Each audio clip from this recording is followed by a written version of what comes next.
Et aujourd'hui, la richesse des interventions est telle que ça a effacé cette mauvaise période.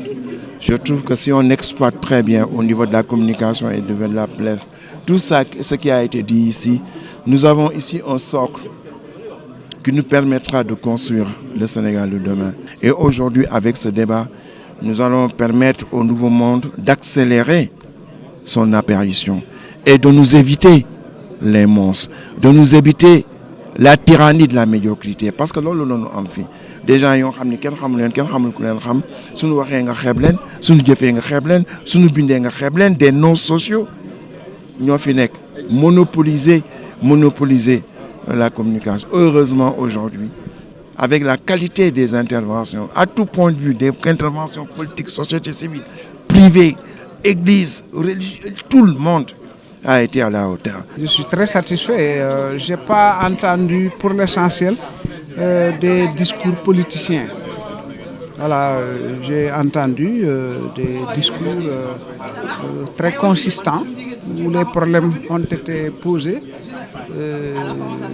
Le président lui-même s'est montré très ouvert. Et ça, c'est intéressant. Moi, je pense qu'on peut aller loin à l'issue de cette concertation qui est en train de s'ouvrir. Moi, j'ai d'abord une philosophie. Je n'aime pas tellement le terme dialogue. Je préfère le terme concertation. Mais j'ai une philosophie de la concertation, du dialogue. C'est que où le dialogue prévient la confrontation, ou la confrontation provoque le dialogue. Mais le dialogue est incontournable. Un dialogue, c'est entre au moins deux parties. On ne peut pas avoir l'impression de n'avoir ici, dans la salle, c'est ce que j'ai vu, qu'une seule partie. C'est unipolaire ce que j'ai vu. Ça, je n'ai pas vu de contradiction ici. Je n'ai pas vu d'avis contraire. Je n'ai pas vu d'avis contraire ici. J'ai plutôt vu des oui, toujours oui, vous avez raison, vous êtes le meilleur, vous êtes le plus beau. Il le trompe. Il ne faut pas qu'il accepte qu'on le trompe comme ça. Moi, j'étais venu au premier dialogue. Les résultats n'ont pas suivi. J'ai refusé d'être au second dialogue. Mais compte tenu de la situation délétère, de la violence excessive, du fait que l'esprit partisan a pris le dessus sur la République, sur le citoyen et sur le comment vouloir vivre ensemble, j'estime que jusqu'à la dernière minute, je me donnerai corps et âme pour donner une chance à la paix. On dit qu'il n'y a pas de tabou.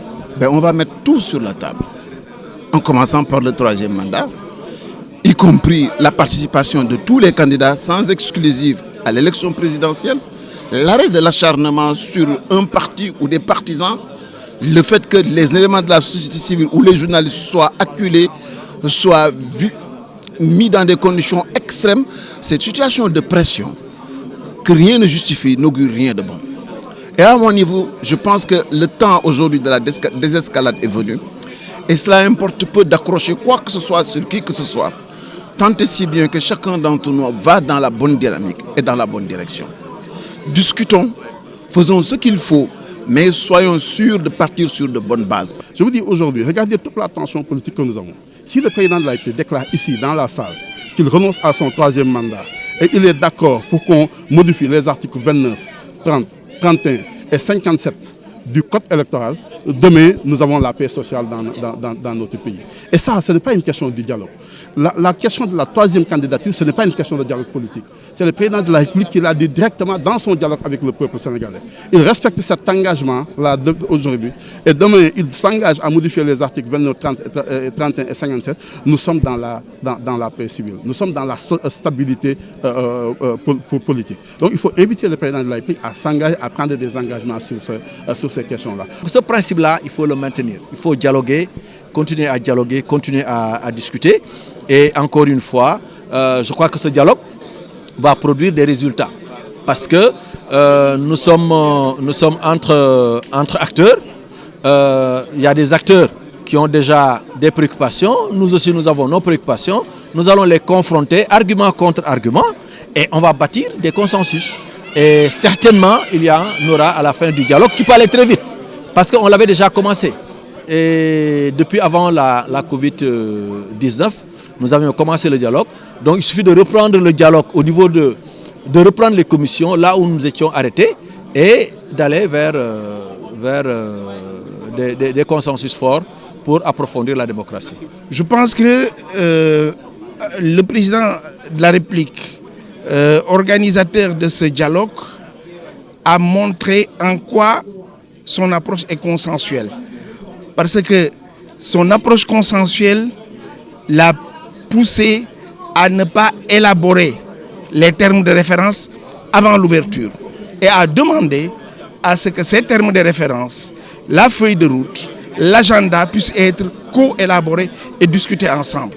Donc je pense que ceux qui s'opposent ou bien ceux qui déclinent l'invitation en disant qu'on ne peut pas venir sans des termes de référence ne comprennent pas que les termes de référence sont réducteurs du champ de discussion et du champ de dialogue. Alors qu'en appelant les acteurs ici, en leur conviant à cette table de dialogue pour une co-élaboration des termes de référence, ça montre deux choses. Ça montre que le président reste ouvert et ça montre qu'il respecte ses interlocuteurs avec qui il va co-élaborer les termes de référence, l'agenda, la feuille de route pour se retrouver dans 15 jours, nous a-t-on dit, pour une résolution finale.